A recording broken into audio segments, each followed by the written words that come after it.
So, welcome back to the latest episode of Taking Charge of My Cancer podcast. And I'm super excited about my guest today.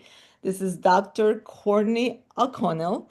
She is a veterinarian doctor. She grew up outside of Hartford, Connecticut, where even early on she developed an interest in horses. She started riding horses as a child. As an adult, this passion developed into becoming an equine veterinarian.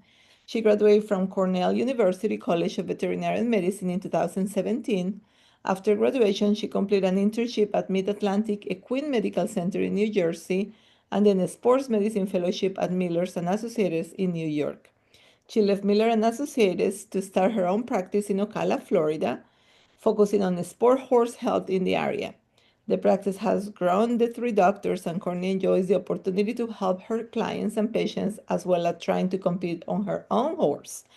And then, besides that, our paths came across because Courtney got diagnosed with breast cancer, which that's how our paths came or how we get to know each other. And I asked her that if she wanted to be as a guest on the podcast because I think she can really bring a great information. Plus, she's kind of have unfortunately some very rare complications that she's going to tell us more about it. So, Courtney, again, thank you for being here with me today. Of course. Thank you for having me. This is wonderful. Awesome. So, can you share a little about your background as a veterinarian and what drew you into animal medicine? Yes. So I was around animals from a very, very young age. We had dogs growing up, and my mom always had horses and rode horses.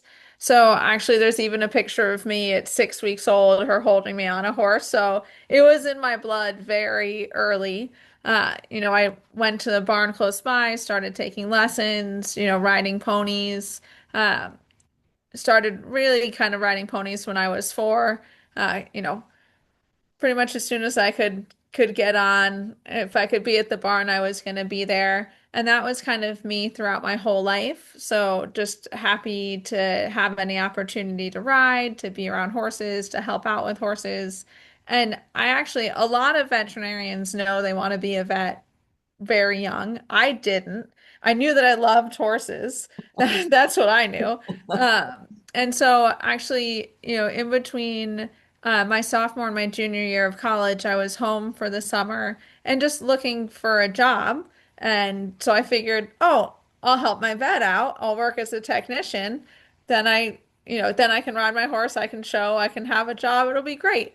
And honestly, I mainly did it more to ride than for any sort of a career opportunity. But I really fell in love. It was my childhood vet who I'd known for a long time. I fell in love with being able to help patients and clients, help take care of horses, help maintain horses. And I started to learn how much a veterinarian can do to really help the health of a horse, the quality of life of a horse. And there are just some really cool things that we can do to make a horse feel better.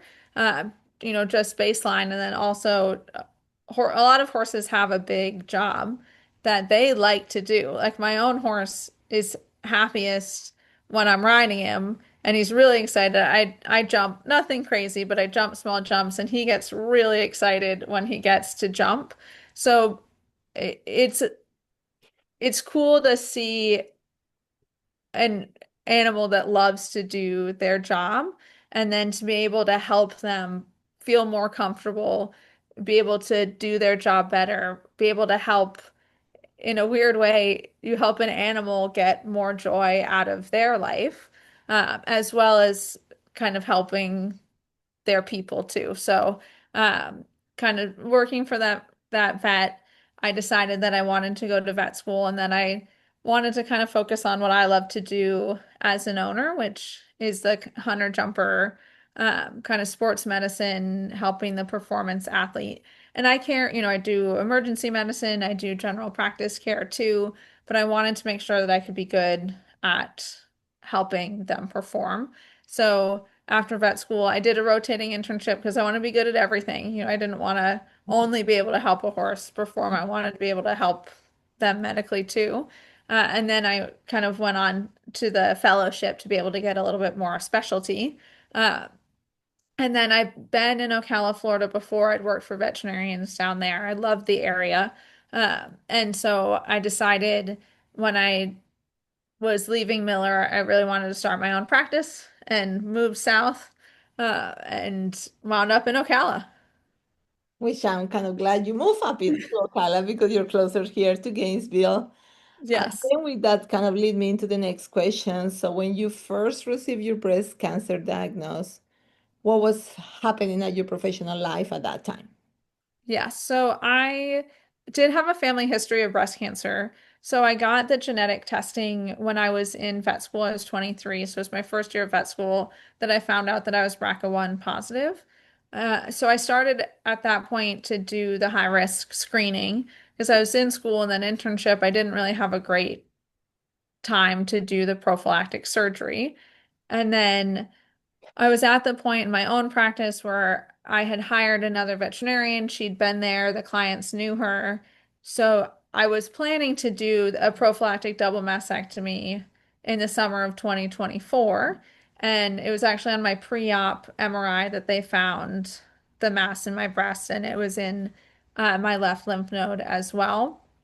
So we ended up changing plans, and I did chemotherapy first, and then I did surgery, had a bacterial infection from surgery that had to go in and remove the rest of my lymph nodes because there was still some cancer. And it was kind of my left side that got infected. So I had to have a hospitalization stay for antibiotics, which I'm still on, but the infection's clear and the surgery has healed up. But I was actually, when I got diagnosed, I just started contract negotiations to be able to get a third veterinarian because I was trying to grow the practice. And I went forward with those negotiations. So we had that third vet start, which was really helpful when I was in treatment and worked out well that as I'm coming back to being able to work more normally, her kind of space within the practice has grown. So she has more of her own clients. On the personal side, I'd actually gotten engaged in May, and I was going to get married in April of 2025, but I pushed that back. We're going to get married now in the fall of 2026 because I wanted to be healthy and I just want to be able to enjoy my wedding as a bride. I didn't want to be a patient during my wedding. And my fiance has been very understanding about all of that. So we're very excited for next fall and we're hoping for no hurricanes at the end of October. Okay, excellent. How did being a veterinarian influence the way that you process your diagnosis? So I do think that it helped me because I had a scientific background in cancer and cancer therapies. In vet school, we had cell biology. I had that in undergrad. So I think that it helped me to understand what was going on, to understand the treatment options that were being presented to me. My fiance is also a veterinarian, but he works on the pharmaceutical side. So it helped him to understand how the drugs were working in my body. And nothing makes getting that news easy, Mhm. but it helped to ground me to say, okay, I know that I have to go through this, but I know what this treatment is doing, even if it's hard now. And it helped me to know and to kind of trust the science behind it to know that it was going to help me get healthier again. Did you ever came across your fiance being in the pharmaceutical part of it? Like, did you ever doubt, like, should I go to this treatment or is this other options or seek for second opinions or look into other institutions where like what else is out there? I did initially because I was diagnosed at the University of Florida. I have a history with the University of Pennsylvania, and I have seen an oncologist up there before because they're the ones who did my BRCA1 diagnosis.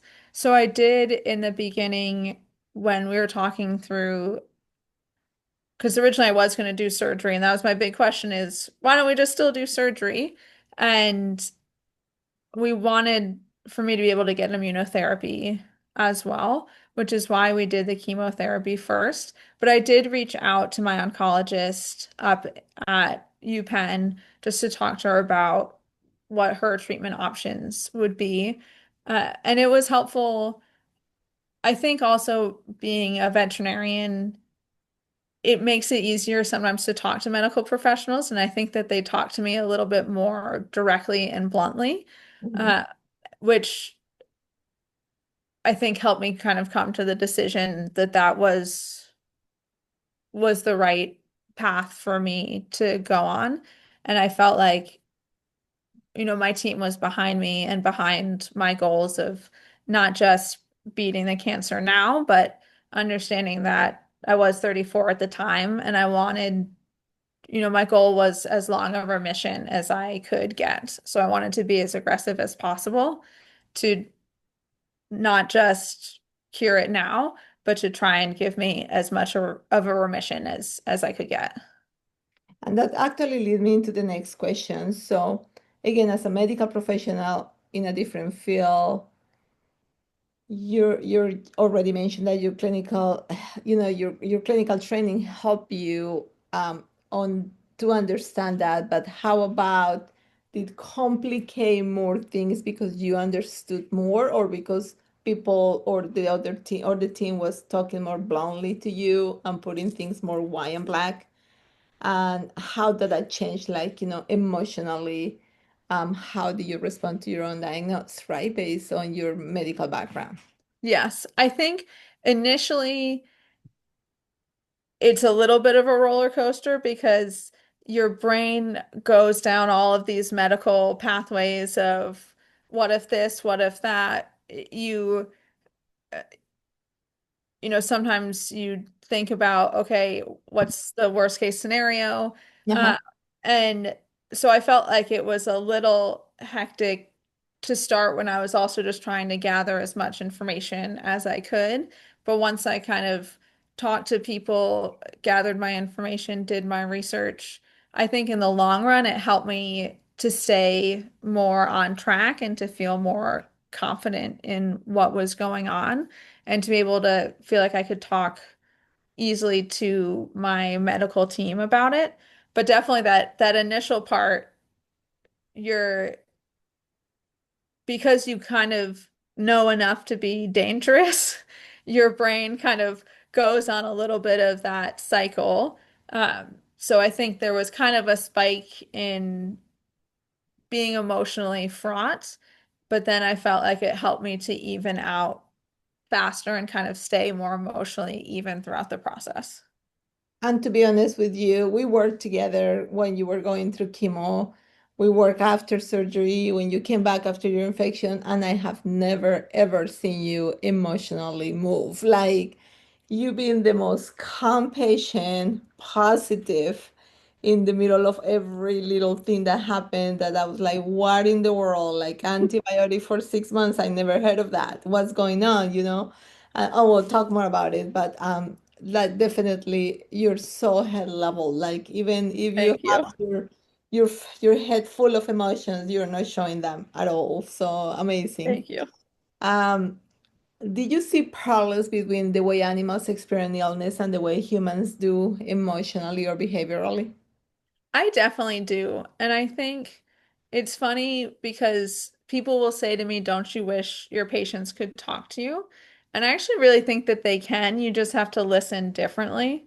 So animals absolutely have an emotional response to feeling ill. They get stressed about it. They'll I all the time on my ER calls, that's some of the first things that you see. It's not a physical trait that someone's seeing. It's, my dog doesn't have the same energy level today. My horse doesn't want to eat as much as my horse usually wants to eat. It's a pretty subtle and not physical sign that kind of ties into an emotional change before you start to see big physical changes.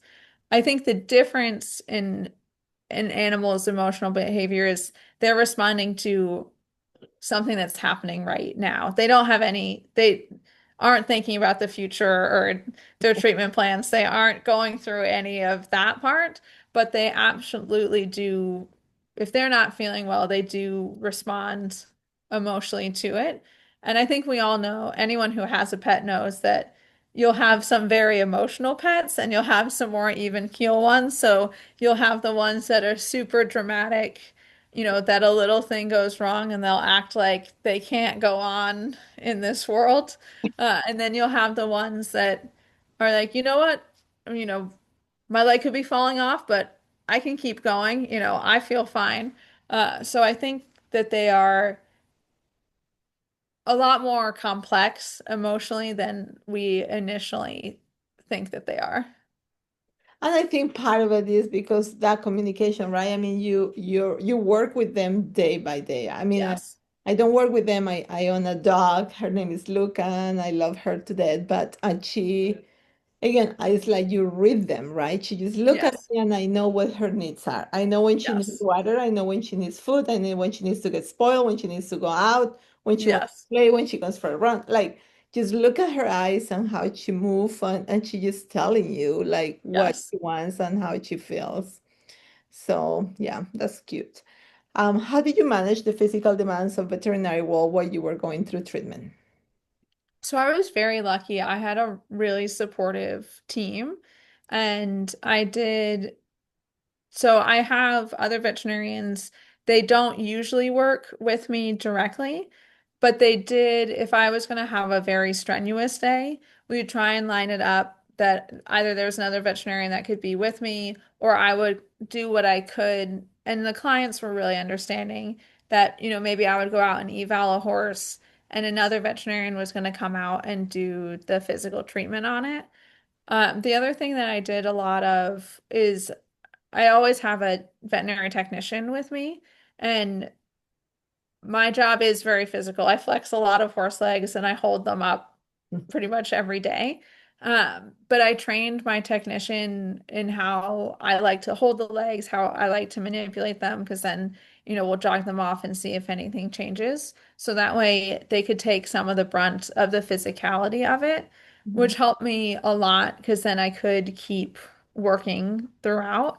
And I didn't work as much. My days were a little bit shorter, and I worked a 4-day work week instead of a 5, but it allowed me to at least still be able to work, still be able to check in on my patients and clients, which I wanted to do for them, but I also wanted to do for me because I thought it was really helpful to feel like a normal person and feel like I could keep going with my normal life and that I didn't just have to put everything on hold while I was getting treated.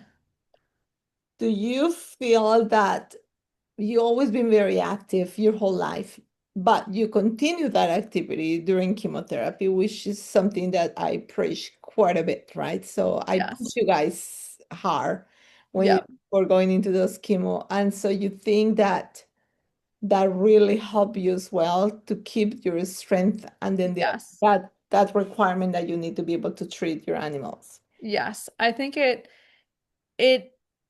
even if you need exercise, I mean, take chemo out of it, right? Even a normal person, you need to go to the gym. It can be hard to motivate yourself to do it. And as a chemo patient, you need exercise for many reasons, to improve your chemo, to help reduce side effects, to help reduce fatigue, where having an animal there is, and it helps that it's something I enjoy, but, and there is a responsibility. You can't just leave a horse uncared for. And so you have to do it for them. And so it keeps that motivation going. And then you get there and it gets easier and you want to be there and you want to ride.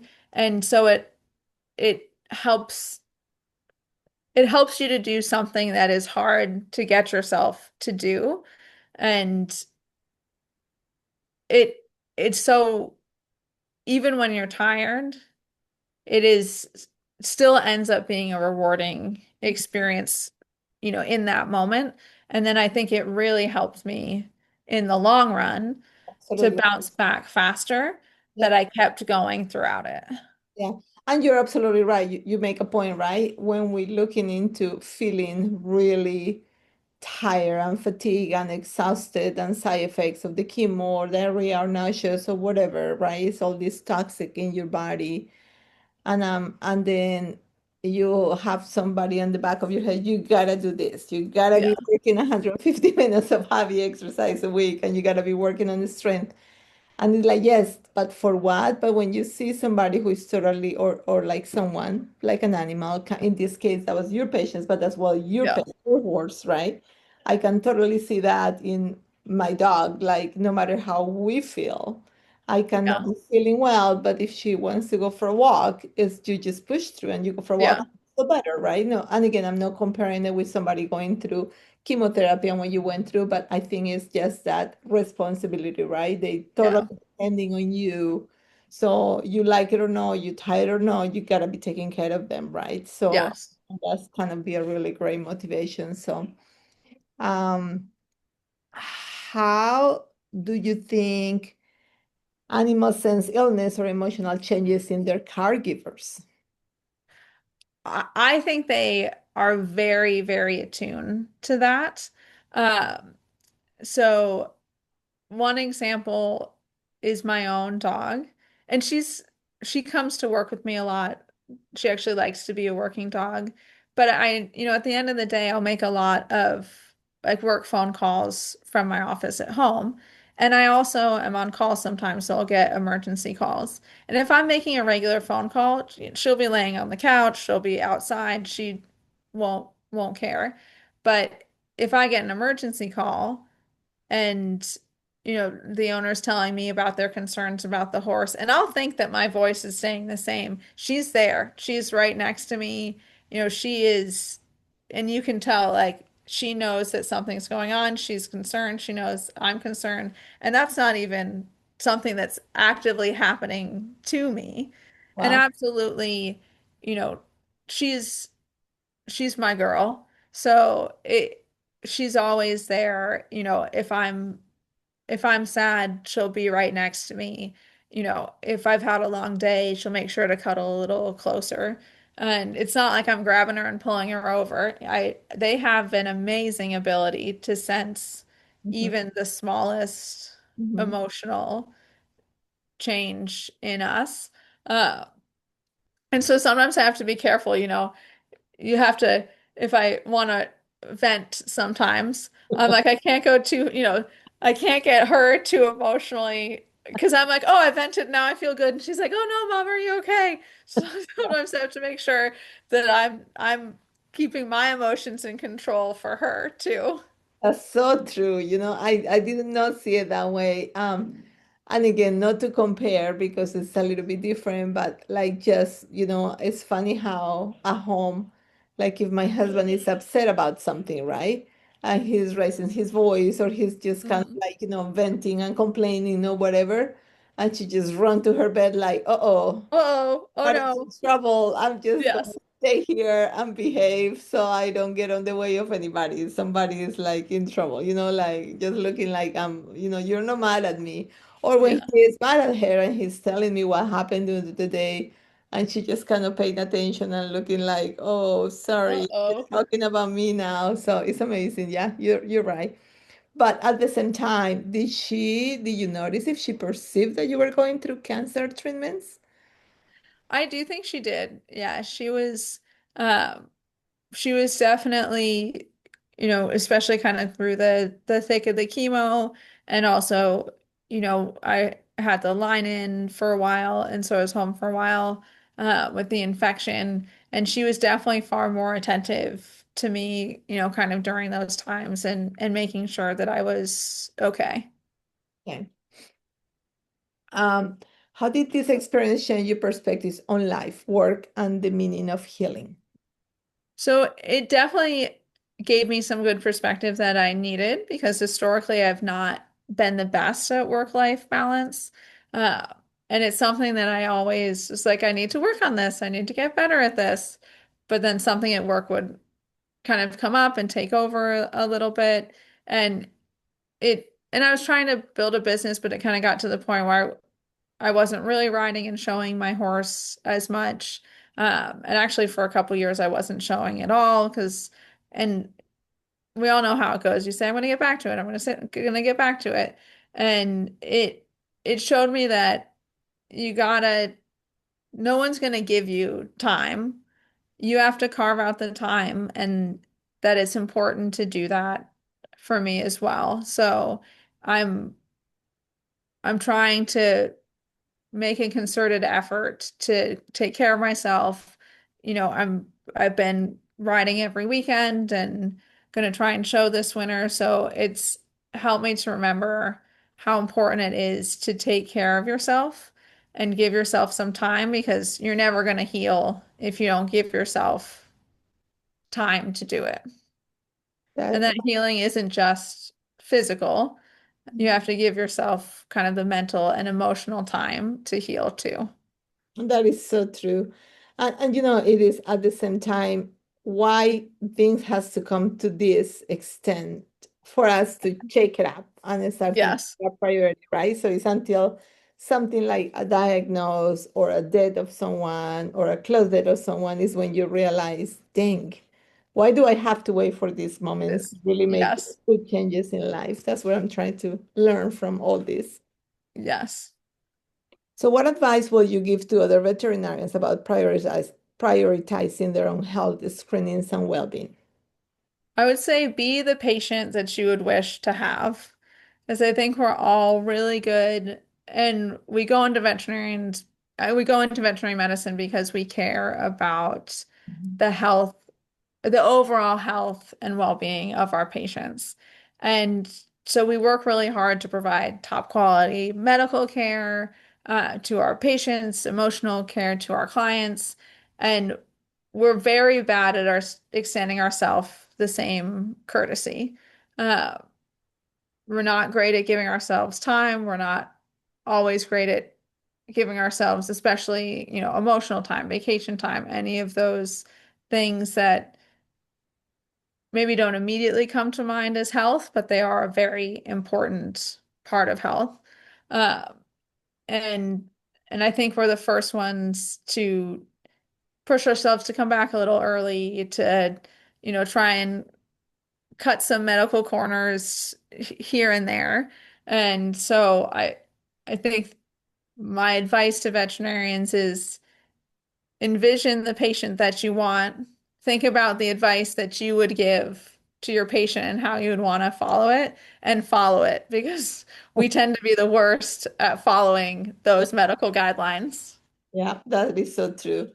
And then, if you will advise patients, not just veterinarians, but any patient going to a breast cancer diagnosis in the role of physical therapy, because many times like people have no idea what our role is in a oncological patients, right? Many times it's like, oh, PT is for sports, or PT if I have an orthopedic problem, shoulder pain, back pain. So how can you describe it out there to the audience? What did you learn about, our role in this type of setting? I think there's so much to care of your body that's outside of the medical treatment that we often forget about. And that's what PT focuses on is you have an oncologist who's focusing on getting the cancer out of your body, but you still need to be as healthy as possible and try and take care of the rest of your body during that process. And there's a lot that you can do to help yourself during treatment, to help improve treatment outcomes, and to help yourself bounce back after treatment. And that's what physical therapy does. It's looking at what can I do to keep my body healthy during treatment to help my body be healthy after.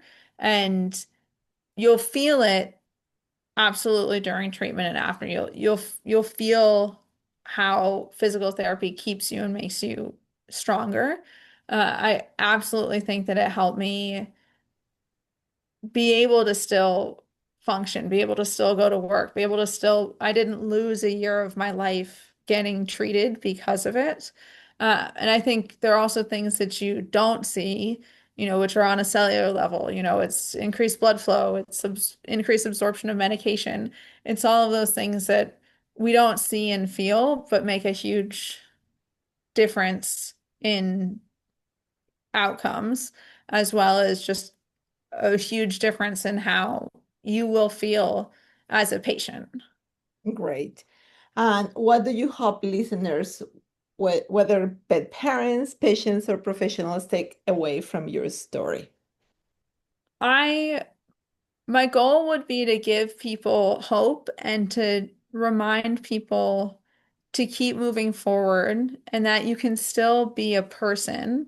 You aren't just a cancer patient. Because I think it's very easy to get overwhelmed and get stuck in the cancer patient rut, and that there is a way and you won't feel like yourself every moment. That's not possible. And there are going to be good days and bad days, but I think that there are ways to have more good days, to have better good days, and that trying to, even if it's hard, push yourself to still live, to still be a person, to still do as much of your job as you can do, to still do as much of the activities as you love as you can do. It's gonna help you mentally during the process and physically during the process. And will just, even if it's hard, if you can put one foot in front of the other and kind of keep moving your life forward, you're going to be able to get to that finish line and be happy, be happier with the process and be happier once you've gotten there. That's an amazing advice, Courtney. And I can continue picking your brain for another hour, but I gotta be respectful of your time, and I know you gotta go. But that has been a great conversation. Thank you so much for being part of this. I really appreciate it. Of course. Thank you again for having me. This was lovely. Awesome. So you have a great rest of the evening and happy holidays if I don't see you around. Thank you. You too. Happy holidays. Right.